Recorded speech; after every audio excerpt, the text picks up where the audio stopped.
Salim Basul, my idol, my knight in shining armor, my world and the love of my life. Let's say he dies tomorrow at 7:30 p.m. EST for no conspicuous reason, and I take over as Six Flags' new CEO. And Six Flags is broke and I want a good amount of money, so let's say Elon Musk disappears for a few days, and when he comes back, I'm $1 billion richer. What would I do with the Six Flags chain? Well, in today's video, I'm going to be discussing how I would fix each Six Flags park. Now, this is not going to be like build a velocicoaster or a B&M Giga at every park. I'm going to look at what each park really needs to become a better property, and it could be everything from park improvements to new additions while still keeping a Six Flags feel. You know, we can't get rid of the premium services. With that out of the way, let's jump straight into the video. We have a lot of content to cover. We are going in no specific order, so we are going to start off with my closest Six Flags park, Magic Mountain. Now, Magic Mountain has one of the best coaster lineups in the world. It is topped by Tatsu, X2, and Twisted Colossus, and the supporting cast coasters go on and on and on. The problem with this park is it's kind of a shithole. Now, I have a lot of complaints with a lot of areas of the park. The top of the mountain really needs some touching up. The pathways just feel so empty, and with Superman being down 90% of the time, it is just a ghost town. I would really like to fix up this whole area. Opening the observation tower would be a very optimal thing. I know it is very expensive, but I think it would be a worthwhile addition. Another area that is lacking right now is the Golden Bear Theater, rest in peace. As many of you know, this area is being torn down to make way for presumably a new 2025 coaster. Here is my little segment of what I'm predicting will go there. Based on the advertisements, it really feels like a motorbike coaster is coming, whether that be Voma or Intamin, or maybe even some other manufacturer. It really just feels like a motorbike coaster. The cycling in part just makes me feel that way, but only time will tell.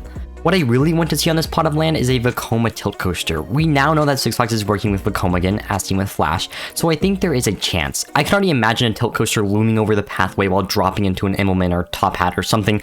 I think it would look sick being up on the hill, and it could fit in that plot of land perfectly.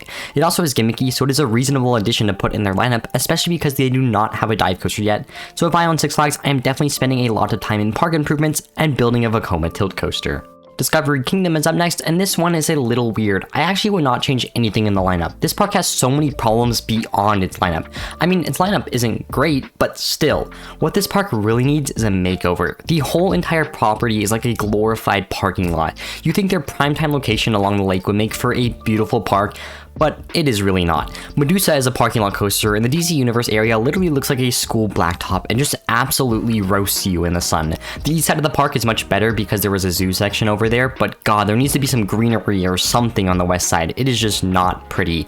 The whole park is just really badly put together. You can tell that each edition was made after another with no thought gone into how every piece is going to mesh with each other.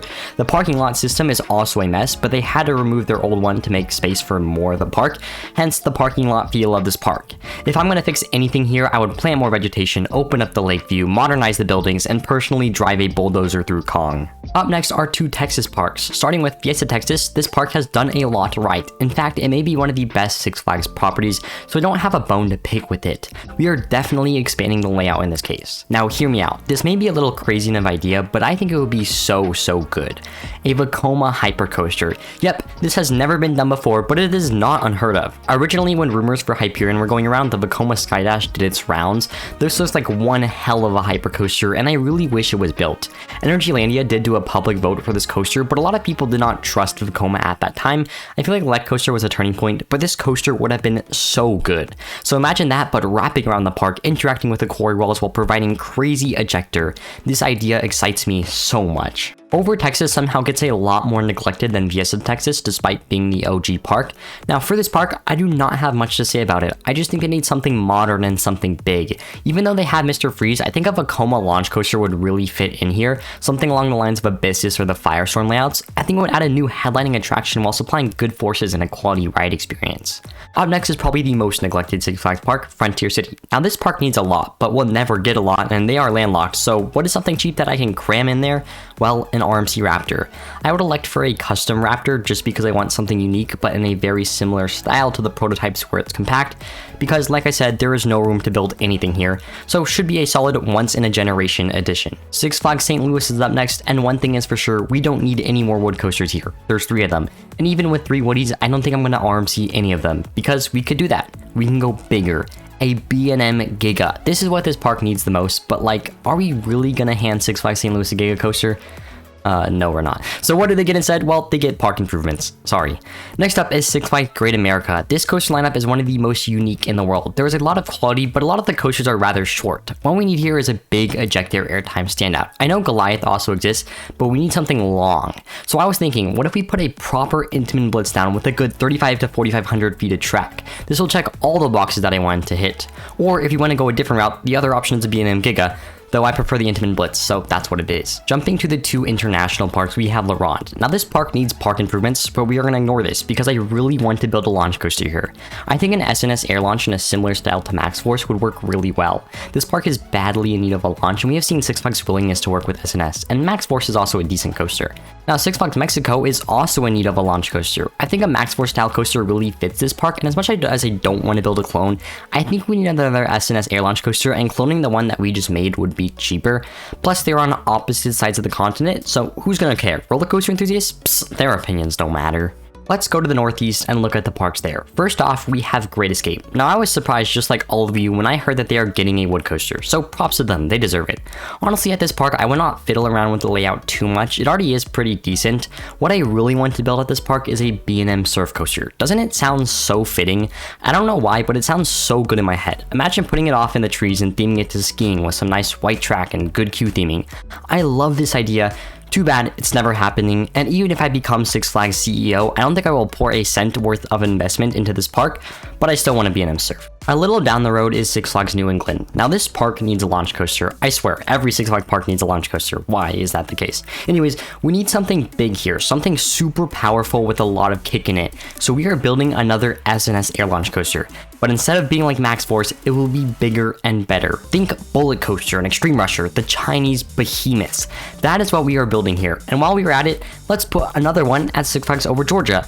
These ones won't be clones because I care about these parks. Over Georgia is going to be my new home park, and these are not on opposite sides of the earth, so we are building two massive SNS air launches, one in Massachusetts and one in Georgia. A little west of Six Flags New England is Six Flags Darien Lake. This park really needs park improvements, like badly, so I'm going to do that because I am such a good person. And while I am there, I'm going to build a Voma launch coaster in the style of Abyssus because I am the best person. This park needs a launch coaster badly like many of its peers, and I think a Voma would work out perfectly here. On to Six Flags America, there is a very obvious answer. We need to RMC Roar. Like, we need to. It is something that has to happen, and I'm surprised it hasn't happened yet. I feel like even Salim Basoul himself could come to this logical conclusion. It is cheap, and it will result in a world-class coaster. But what if I want to be quirky? What if I don't want to be like the other girls? What am I doing? Well, I'm building a mock Extreme Spinner. This would turn this park into a destination. It would deliver a true standout, because RMC Roar is not good enough. We need a mock product. So yeah, that is my pipe dream. Thanks for my TED Talk, and RMC Roar is what it is actually getting though. Last but not least is Great Adventure. I love this park, and a lot of people hate on it outside of the coaster collection, but fear not, Salim Basoul and his premium experience has been fixing up this park for the past couple of years. They even built this cool resort looking thing, so I no longer have to worry about it. This park is becoming the next resort destination and trying to be like its older brother Six Flags Magic Mountain. So what are we going to give it to put in the lead? Well, since you asked, we are building a velocicoaster. Yes, you heard that right. We can go a little more cheaper on the theming because of my wallet, but we are building a world-class Intamin Blitz. This is no Pantheon. This is Pantheon if it was built correctly. This was Pantheon if it realized what it could achieve if it actually tried and also had a little more cash behind it. This is the Pantheon that we all wanted to see, and it will be called God, Allah, the Lord, because that is what Google says is a rough antonym of Pantheon, and we will just put all three because what a sick name. So God, Allah, the Lord will be constructed, and I will see it through that it gets built. Amen. That's all for today's video, guys. As always, make sure to like and subscribe, join the Discord, link in the description. I'll see you in the next one. Have a great rest of your day. Goodbye.